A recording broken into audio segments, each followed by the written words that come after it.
Punch Drunk Love is by far, if not one of the most underrated films and underrated indie films I've seen, and yet it is now becoming one of, if not my favorite movies of all time.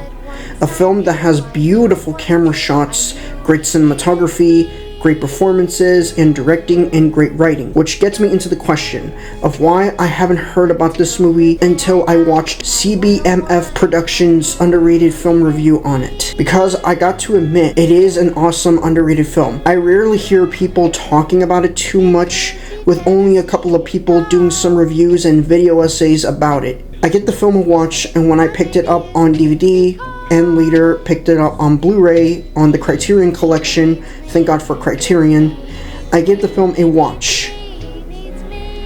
And I gotta say, it was so amazing. I loved everything about this movie, from its performances, its writing, its story, likable and relatable characters, its score, and its directing from Paul Thomas Anderson. The strong themes of the healing power of love over anxiety, overcoming dysfunctional family dynamics, and the contrast between chaos and vulnerability. This might be a shock to you, but I never actually watched any of Paul Thomas Anderson's films. Never seen it. You've never seen The Wizard of Oz? No. How is that possible? I don't know. Wow, your parents must have really hated you. Shut the f*** up! I've never seen it! Until I came across this movie.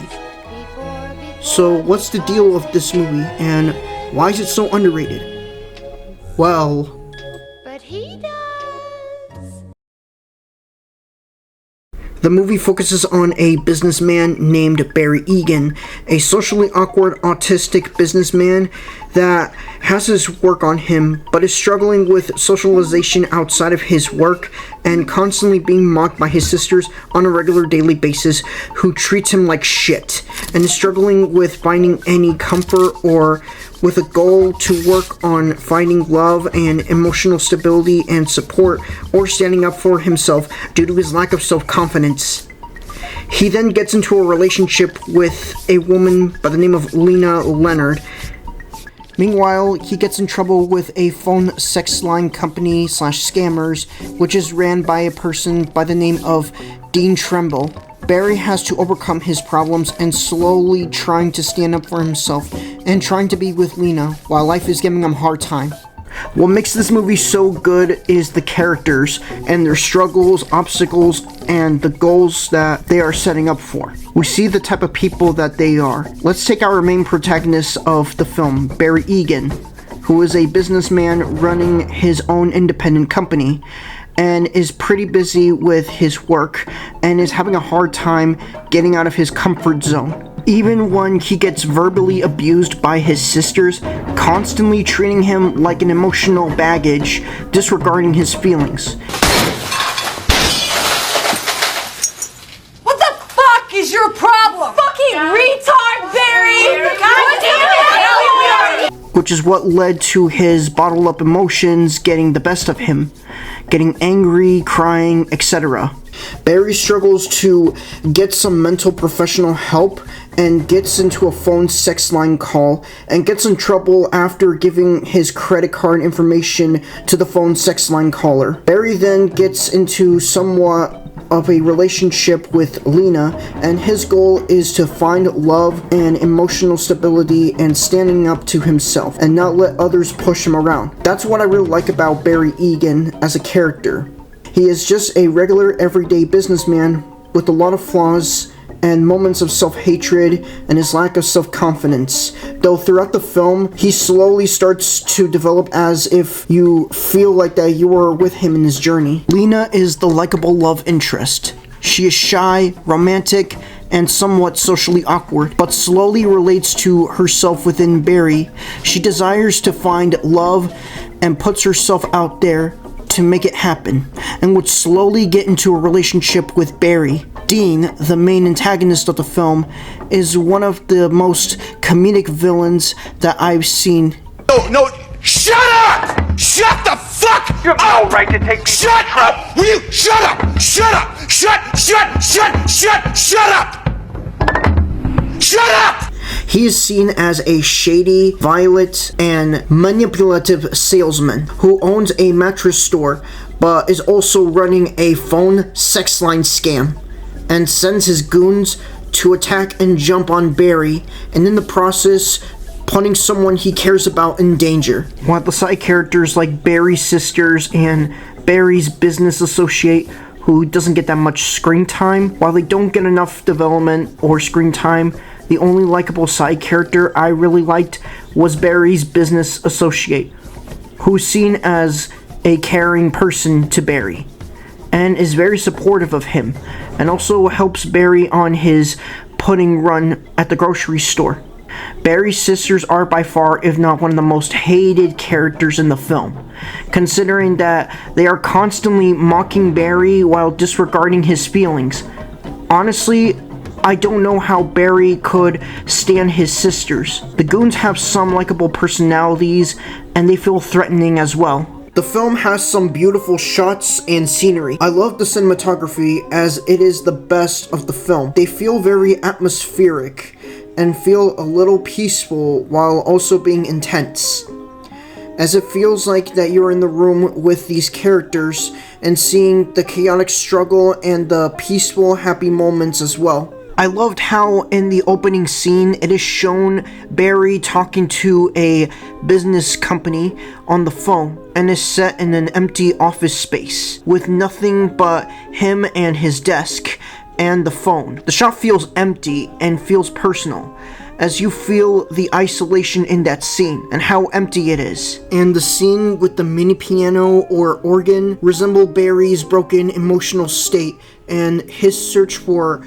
comfort and the possibility of harmony amidst chaos. The piano acts as a focal point for his bottled up emotions, while also turning random violence and loneliness into creative, albeit discordant, musical notes. The scene where we see Barry meeting Lena as she drops her car near Barry's workplace, it feels peaceful and relatable and comfortable. They opened at 7. If I left my car, would it be okay? I don't know how they do it. Do you know them? Okay, not very well. Can I ask you, could I trust to leave my key with you and give it to you so that when they get here, you could give it to them? Okay, sure. And the scene where Barry is dealing with a lot of work stuff, including phone calls, whether it be customers or his sisters constantly mocking him and pushing him over. And of course, talking and dealing with his employees. The party scene where we see Barry visiting his sister's birthday party feels very uncomfortable. Instantly, the moment we see the sisters mocking him and torturing Barry emotionally. We were calling you gay, and you got so mad you threw the hammer through the sliding glass door. You remember? I don't remember that. Yes, you do. We were calling you gay boy, and you got so mad. Are you gay now? I don't know. I don't know. Trying to figure out why you had the hammer in the first place. Why did he have the hammer wearing that suit? I don't know. Why have the hammer? Thank you. And the scene where we see Barry punching and breaking the glass just hits you emotionally. The moment you understand why he did it, even the scene in the grocery store just feels a little comfortable and peaceful, as we see Barry using the coupon to buy a lifetime supply of pudding. It just goes to show how beautiful the cinematography is, how brilliant and colorful the film is. I just like how artsy the film is in general. Even on Blu-ray and 4K Blu-ray standards, they can be reflected on emotional situations, whether it's nice and comfortable, or unpleasant and uncomfortable, or emotional. It just feels like something of an artistic vision and feels very artistic in general. The set locations are pretty good, from the grocery store, Barry's workplace, Barry's apartment, the restaurant, and Hawaii. It just does a great job on its visual effects and set locations in general. I also loved the score by John Brion. The music in this film feels like it has emotional effects in the way that just sinks your mind, whether it's the music set in Barry's job or the scenes with Lena. It just feels impacted in a way that just feels happy, stressful, and sometimes a mix between both. The writing, while simple, it has a more deeper meaning into it. Like how we see Barry's social struggle, Lena's struggles, and the intense drama. For when it comes to serious moments in the film has a very good visual effect of a scene, whether it's happy or sad or stressful. It fits very well. The writing does an amazing job with making the characters relatable and seeing their flaws and how they overcome their flaws. By the end of the film, you feel like that you are going through their journey with them in this film, rather than sitting down and feeling like an hour-long film or feeling like a roller coaster ride. Every moment where we see the characters interacting with each other, or even with Barry talking to his business partner, or the scene where he's being gang jumped by Dean's goons, or when Lena is with Barry and gets in danger after the goons crash them by running them over with their truck. We see how Barry slowly starts to stand up for himself throughout the film. Like how in the phone scene in Hawaii, where he had enough of his sister's bullshit and her mockery and stands up for himself by telling her that he will fuck her up. What do you want her number for? All I want is her number. Can you help me out? Tell me why. Do you like There's her? no reason for you to treat me this You way. like her? You're killing me. You're killing me with the way you are towards me.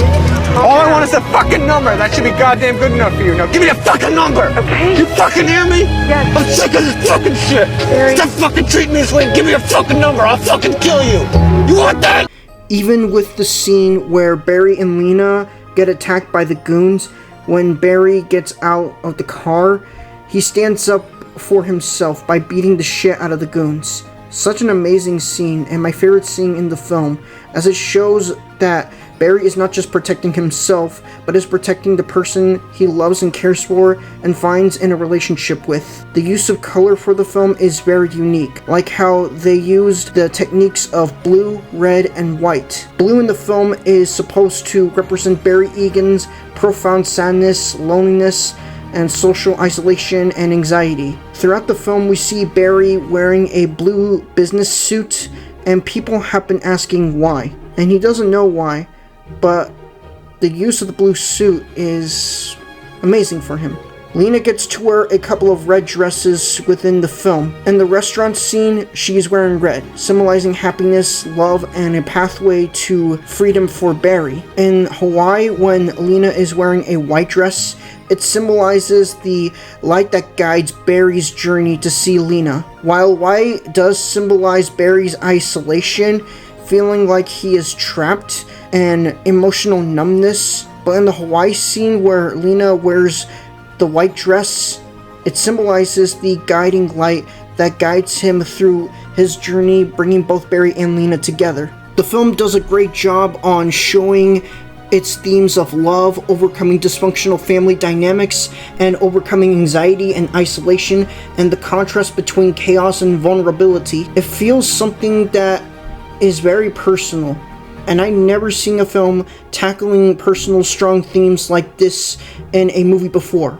Well, aside from films like A Silent Voice and Colors Within, which I'll talk about in another time. The performances are overall very good. Adam Sandler does a great job on playing this role, playing a relatable and socially awkward, likable protagonist. Mind you, this was back at a time when Sandler was known for his goofy comedic roles that he has done throughout the late 90s and early 2000s. And seeing him doing this role, playing the serious and emotional person we can relate to, was something of a breath of fresh air for this film. And years later, he would do other roles like his roles in Punch Drunk Love, like Uncut Gems and Spaceman, and many others. Emily Watson does a great job on playing the likable and relatable love interest. She gives her great performance here in this film, and does a great job on playing Lena. Let's not forget about Dean, who is played by the late and legendary Philip Seymour Hoffman, who does a great job on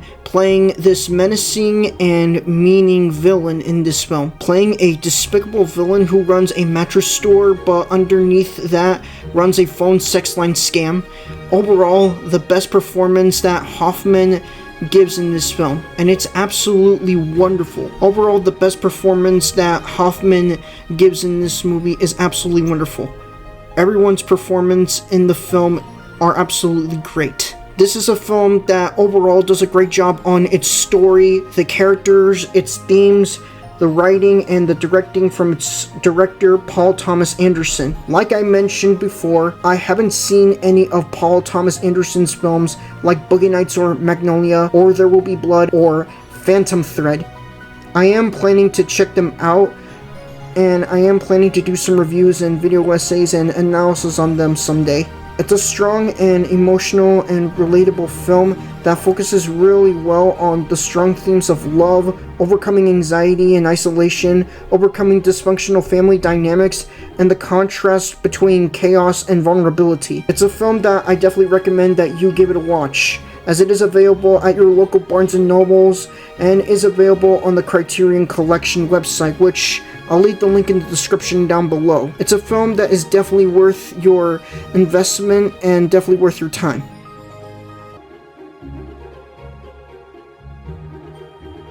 If you guys have a film that is underrated and your explanation as to why, please let me know in the comments down below. Thank you guys for watching my underrated features. Get on me next time for another installment of underrated features sometime soon. Thank you for watching.